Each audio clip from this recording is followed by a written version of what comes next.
नमस्कार। कभी सोचा है कि मैथ सिर्फ नंबरों का खेल नहीं बल्कि अपने आप में एक बहुत ही पावरफुल भाषा है। जी हाँ, एक ऐसी भाषा जो असल दुनिया की सबसे मुश्किल, सबसे उलझी हुई प्रॉब्लम्स को भी सुलझा सकती है। तो आज हम इसी सोच के तरीके यानी मैथमेटिकल मॉडलिंग के पीछे के सीक्रेट को समझने वाले हैं। तो चलिए इसे समझने के लिए एक क्लासिक पहेली से शुरू करते हैं। ये पहेली आपके दिमाग को थोड़ी सी चुनौती जरूर देगी। अब कैलकुलेशन करने से पहले एक पल के लिए रुकिए और सोचिए, इस प्रॉब्लम को सुलझाने की शुरुआत कैसे की जाए? पहला कदम क्या होना चाहिए? अगर दिमाग में सबसे पहले 4 और 6 को सीधे सीधे जोड़ने या घटाने का ख्याल आया तो कोई बात नहीं, ज्यादातर लोग ऐसा ही सोचते हैं। लेकिन असली खेल कैलकुलेशन का है ही नहीं, बल्कि प्रॉब्लम को देखने का, उसे समझने का एक सही नजरिया होना चाहिए। तो फिर वो सही नजरिया है क्या? यहीं पर मैथमेटिकल मॉडलिंग एक तरह से यूनिवर्सल ट्रांसलेटर बनकर सामने आती है। देखिए, मॉडलिंग का सीधा सा मतलब है असल दुनिया की जो ये कॉम्प्लेक्स कहानियां हैं ना, उन्हें मैथ्स के सिंपल इक्वेशन में बदल देना, ताकि हम एक क्लियर सोल्यूशन खोज सकें। यही किसी भी मुश्किल को हल करने का पहला और सबसे जरूरी कदम है। देखिए, असल जिंदगी हमें कहानियां सुनाती है, जैसे एक नल भर रहा है, दूसरा खाली कर रहा है। मॉडलिंग का काम है इन कहानियों को पकड़ना और उन्हें नंबर्स और इक्वेशंस की सटीक भाषा में ट्रांसलेट कर देना। बस इतना करते ही हमें एक साफ रास्ता दिखने लगता है। और ये जो ट्रांसलेशन है ना, इसे करने का एक बहुत ही पावरफुल 4 स्टेप का फॉर्मूला है। इसे आप किसी भी प्रॉब्लम को सॉल्व करने का ब्लूप्रिंट समझ सकते हैं। ये 4 स्टेप्स हैं। पहला, प्रॉब्लम को गहराई से समझो। दूसरा, उसका एक मैथमेटिकल मॉडल बनाओ। तीसरा, उस मॉडल को सॉल्व करो। और चौथा, जो भी जवाब आए उसे असल दुनिया के हिसाब से चेक जरूर करो। और सबसे खास बात यह है कि ये एक साइकिल है। मतलब अगर जवाब सही नहीं लग रहा तो वापस जाओ और अपने मॉडल को और बेहतर बनाओ। ठीक है, थ्योरी बहुत हो गई। चलिए अब इस 4 स्टेप वाली साइकिल का इस्तेमाल करके हमारी टंकी वाली पहेली को हमेशा के लिए सॉल्व करते हैं। ओके, स्टेप 1, हमें क्या दिया गया है?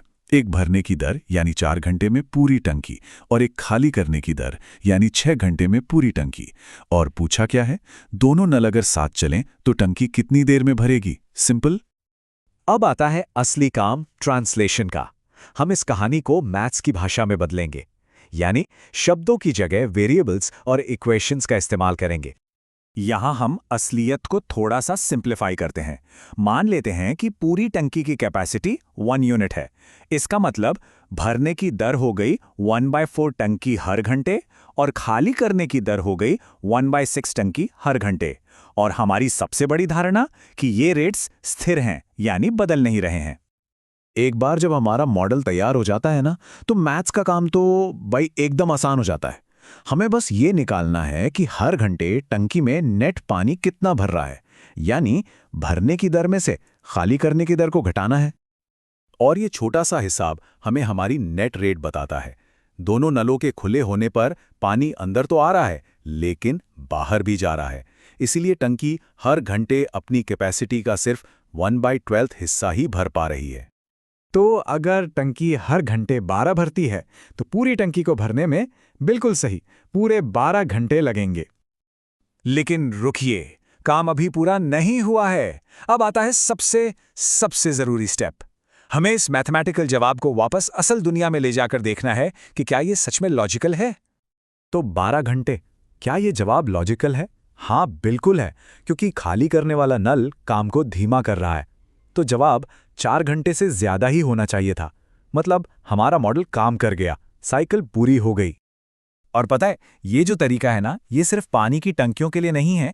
ये सोचने का एक पावरफुल फ्रेमवर्क है जिसे जिंदगी की किसी भी प्रॉब्लम पर लागू किया जा सकता है। सोचिए, अगर 60 मीटर की बाड़ से एक रेक्टेंगुलर खेत को घेरना है ताकि ज्यादा से ज्यादा एरिया मिल सके, तो उसकी सबसे अच्छी लंबाई और चौड़ाई क्या होगी? इसके लिए भी उन्हीं 4 कदमों का इस्तेमाल होगा। समझो, मॉडल बनाओ, हल करो और जांचो। और आप पाएंगे कि सबसे ज्यादा एरिया तब मिलेगा जब वो खेत एक स्क्वायर होगा, यानी 15 मीटर लंबा और 15 मीटर चौड़ा। देखा, एक सिंपल से मॉडल ने एक मुश्किल सवाल का सबसे अच्छा जवाब खोज निकाला। तो इस पावरफुल तरीके को इस्तेमाल करते हुए इन कॉमन गलतियों से हमेशा बचना चाहिए। बिना सोचे समझे सीधे हिसाब लगाना, गलत धारणाएं बनाना और अपने जवाब को बिना जांचे सही मान लेना।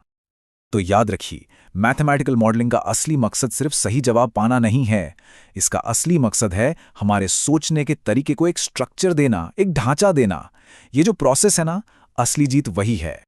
आप अपने आसपास देखिए, बजट बनाने से लेकर अपनी अगली ट्रिप प्लान करने तक हर जगह मॉडलिंग की संभावना छुपी हुई है। तो अगली चुनौती क्या है जिसे इस पावरफुल तरीके से सुलझाया जाएगा?